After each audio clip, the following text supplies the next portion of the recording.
Welcome friends to our YouTube channel Vivekananda career point. पिछली class में हमने राष्ट्रपति के संबंध में कुछ विधायी शक्तियों, सैन्य शक्तियों के बारे में पढ़ा था। साथ ही साथ हमने वित्तीय शक्तियों के बारे में भी पढ़ा था।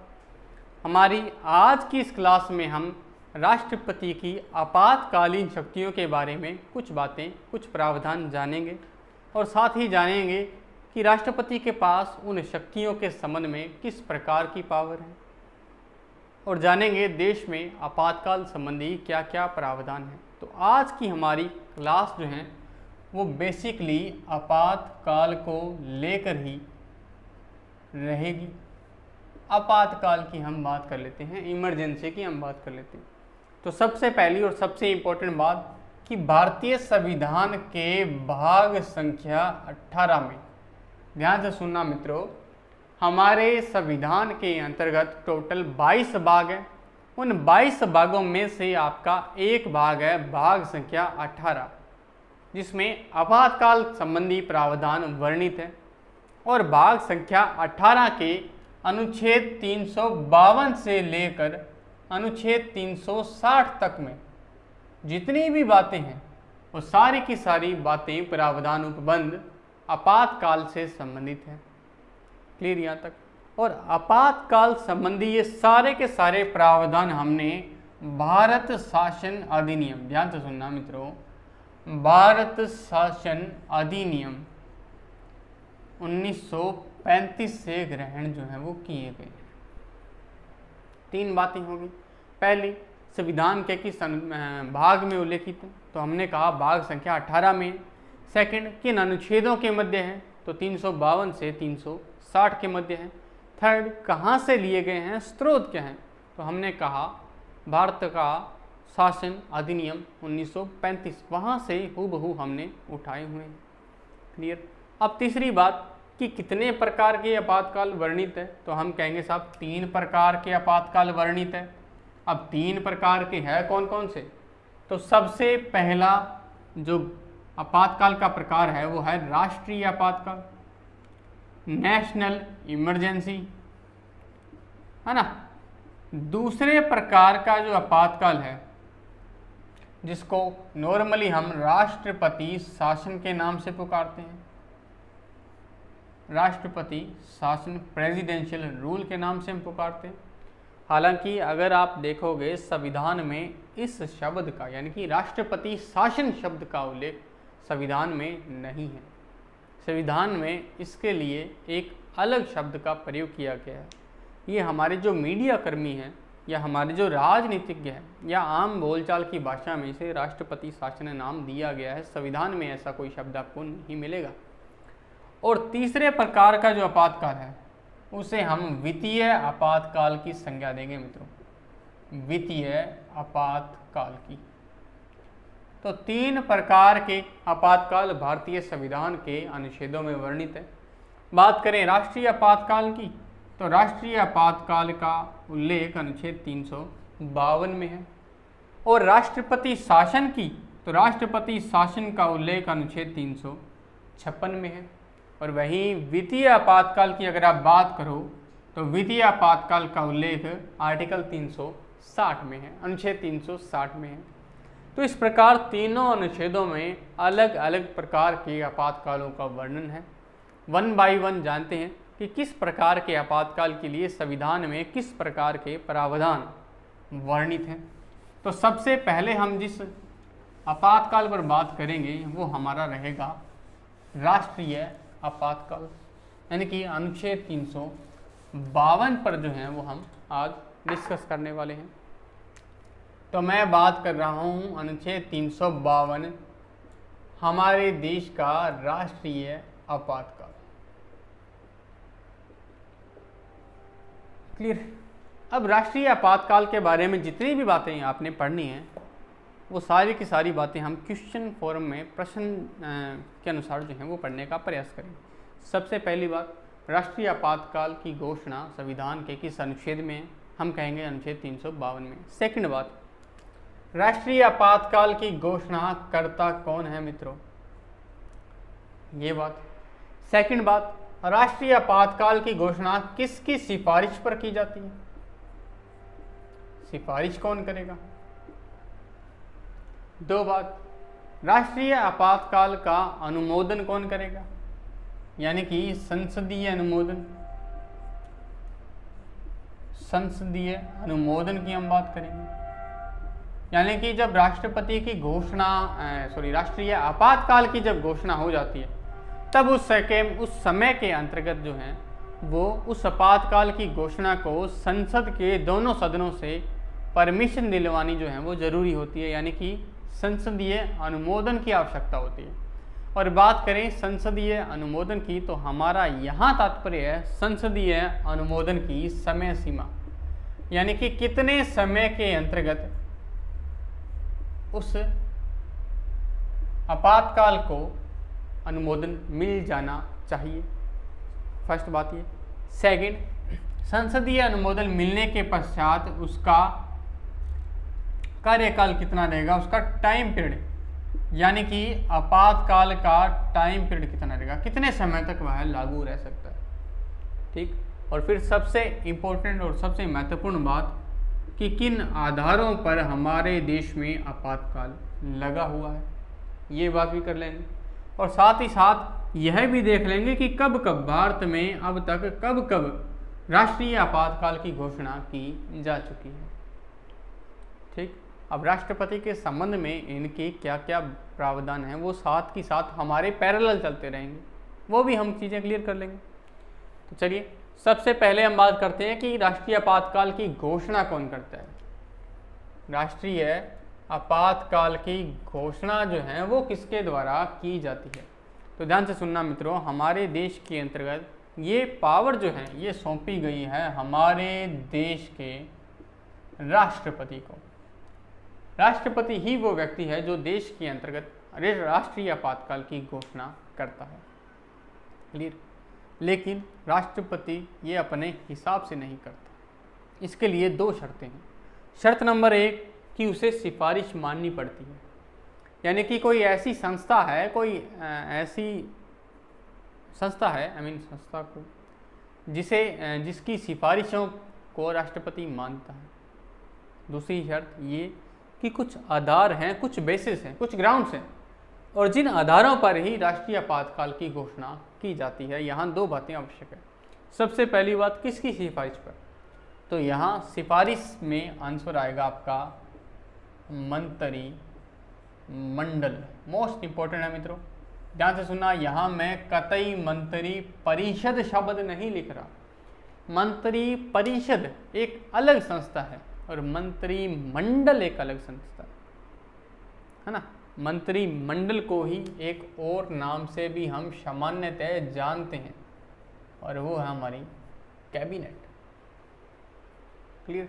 तो मंत्री मंडल की लिखित सिफारिश पर, रिटन जो प्रोसेस है, रिटन सिफारिश पर ही राष्ट्रपति घोषणा करता है। दो बातें। तीसरी बात, आधार क्या है भी। ऐसे तो नहीं राष्ट्रीय आपातकाल की घोषणा होगी आपकी या मेरे कहने से, कुछ ना कुछ तो ग्राउंड्स होंगे, उसके आधार होंगे। बात करें उन आधारों की तो टोटल 3 आधार जो हैं वो आर्टिकल 352 में वर्णित है। सबसे पहला और सबसे इम्पोर्टेंट जो आधार है वो है आपका युद्ध। अगर हमारे देश का किसी दूसरे देश के साथ युद्ध हो जाए तो आपातकाल की घोषणा की जा सकती है। सेकंड है बाह्य आक्रमण। बाह्य आक्रमण है ना, जब हमारे देश के ऊपर कोई अन्य देश आक्रमण कर देता है तब भी ऐसी कंडीशन में राष्ट्रीय आपातकाल की घोषणा की जा सकती है राष्ट्रपति के माध्यम से।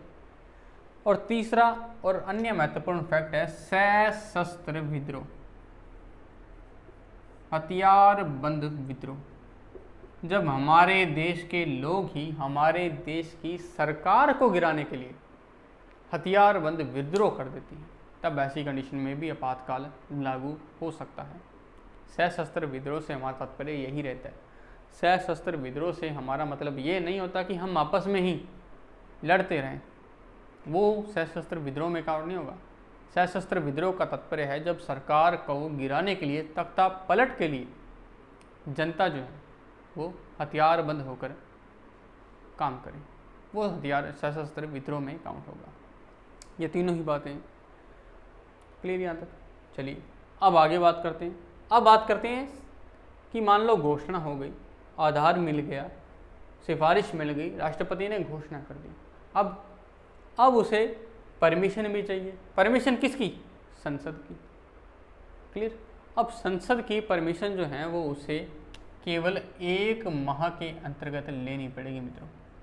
यानी कि घोषणा जिस दिन राष्ट्रीय आपातकाल की घोषणा हुई है उसके 1 महीने के भीतर भीतर संसद के दोनों सदनों से परमिशन चाहिए आपातकाल की। अगर 1 महीने के भीतर भीतर आपातकाल की परमिशन नहीं मिली तो आपातकाल खत्म हो जाएगा मित्रों। क्लियर। अब सेकंड बात कि मान लो संसद ने परमिशन दे भी दी, अब परमिशन मिलने के बाद कितने समय तक लगेगा?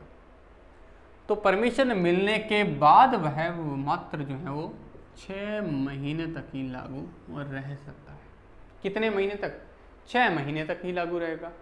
अब मान लो 6 महीने का समय बीत गया और सिचुएशंस हैं, परिस्थितियां हैं जो कि तो हैं। अब ऐसी कंडीशन में आपातकाल की आवश्यकता फिर से आन पड़ी। अब क्या होगा? तो अब दोबारा से संसद के पास आपातकाल की घोषणा भेजी जाएगी और फिर से वो प्रोसेस होगी और फिर से 6 महीने तक बढ़ा दिया जाएगा। अब की बार भी 6 महीने ही बढ़ेगा। यानी कि हर बार संसदीय अनुमोदन के पश्चात आपातकाल की घोषणा कितने समय तक बढ़ेगी? केवल 6 माह तक। और ऐसा करके हम कितने समय तक बढ़ा सकते हैं? मैक्सिमम टाइम पीरियड कितना हो सकता है? तो हम कहेंगे सब अनंत काल तक। मैक्सिमम टाइम पीरियड जो है वो अनंत काल होगा आपका।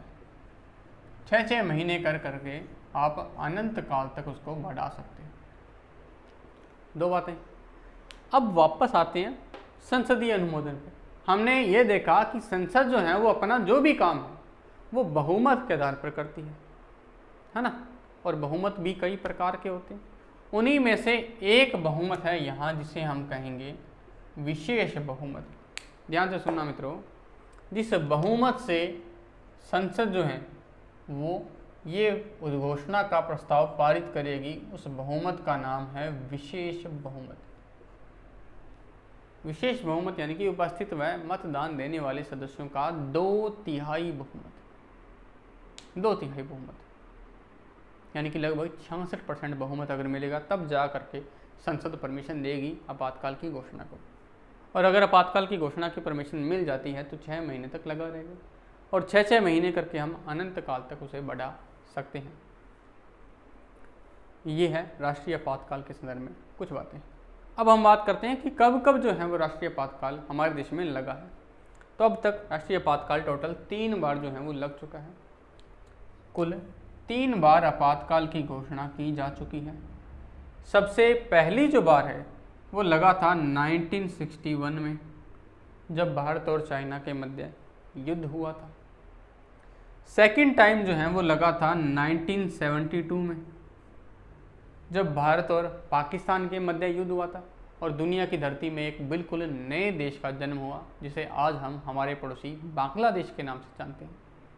वो बांग्लादेश जो 1972 में पाकिस्तान से रिहा हुआ था, आज़ाद हुआ था। और उसके बाद 1975 में, अब मित्रों आपको जानकर ये ताज्जुब होगा कि 1975 में जब इंदिरा गांधी की सरकार थी उस समय जब ये आपातकाल लगा था तो उस समय इस आपातकाल को लगाने का जो आधार बताया गया था वो था आंतरिक अशांति। ध्यान से सुनना मित्रों, आंतरिक अशांति के आधार पर हमारा तीसरा आपातकाल लगा है ना। अब आप ये कहोगे कि साहब अभी तो आपने आधार ये 3 बताए और इन तीनों आधारों को जब हमने देखा तो हमने ये पाया कि आंतरिक अशांति जैसा शब्द यहाँ है ही नहीं। और अभी हम कह रहे हैं कि 1975 में आंतरिक अशांति के आधार पर लगा भी है। ये कैसे मुमकिन है? तो ये मुमकिन है मित्रों। हुआ क्या, जब 1950 में हमारा संविधान लागू हुआ था उस समय आर्टिकल 352 के अंतर्गत जो आधार लिखे हुए थे वो कुछ इस प्रकार थे। पहला युद्ध, दूसरा बाह्य आक्रमण, और तीसरा आंतरिक अशांति। हाँ मित्रों, मूल संविधान में आंतरिक अशांति जैसा शब्द ही लिखा हुआ था। क्लियर। लेकिन उसके बाद क्या हुआ, 44वां संविधान संशोधन हुआ मित्रों मोरारजी देसाई की सरकार में। 44वां संविधान संशोधन हुआ 1978 में, और इस आंतरिक अशांति शब्द को हटाकर एक नया शब्द जोड़ दिया, सशस्त्र विद्रोह। और तभी से ये तीनों आधार हम मान कर चल रहे हैं। क्लियर यहाँ तक। और इसी संविधान संशोधन के द्वारा ही इस मंत्रिमंडल या कैबिनेट की लिखित सिफारिश को भी शामिल किया गया था। ये भी पहले नहीं थी। ठीक। और उसके अलावा यहाँ टाइम पीरियड भी 2 महीने था। इसी संशोधन के द्वारा इसे 1 महीना कर दिया गया। और यहाँ साधारण बहुमत था। इसी संशोधन के द्वारा इसे 1 माह तक कर दिया गया था। तो इस प्रकार के प्रावधानों के संबंध में हमारा राष्ट्रीय आपातकाल जो है वो घूमता है। अब राष्ट्रीय आपातकाल के संदर्भ में हमने राष्ट्रपति की केवल एक ही पावर देखी है ना। अब एक और पावर देखते हैं राष्ट्रपति की, और वो पावर है आर्टिकल 359 के अंतर्गत हमारे देश के राष्ट्रपति को ये पावर है कि वह राष्ट्रीय आपातकाल की स्थिति में, जब राष्ट्रीय आपातकाल लगा हो, तब हमारे मौलिक अधिकारों को, ध्यान से सुनना, तब हमारे मौलिक अधिकारों को हमसे छीन सकता है। तब हमारे मौलिक अधिकारों को राष्ट्रपति निलंबित कर सकता है, सस्पेंड कर सकता है। ये राष्ट्रपति की पावर है आर्टिकल 352 और 359 के अंतर्गत। क्लियर। लेकिन हमारे सभी मौलिक अधिकार सस्पेंड नहीं होते, निलंबित नहीं होते। 2 मौलिक अधिकार ऐसे भी हैं जो तब भी बने रहेंगे, और वो है आर्टिकल 20 और आर्टिकल 21। आर्टिकल 20 और 21 में वर्णित जो मौलिक अधिकार हैं वो अनुच्छेद 359 के तहत भी खत्म नहीं होंगे, या फिर मैं कहूँ पोस्टपोन नहीं होंगे। खत्म तो खैर नहीं होते तब भी। तो ये था हमारा राष्ट्रपति के संबंध में और राष्ट्रीय आपातकाल के संदर्भ में छोटी छोटी बातें। नेक्स्ट क्लास में हम राष्ट्रपति शासन के बारे में जानेंगे और देखेंगे कि किस प्रकार राष्ट्रपति राज्यों के संदर्भ में राष्ट्रपति शासन लागू करता है और इसके प्रभाव क्या हैं, राष्ट्रपति के पास किस प्रकार की पावर्स हैं, सभी जानेंगे। तब तक के लिए धन्यवाद।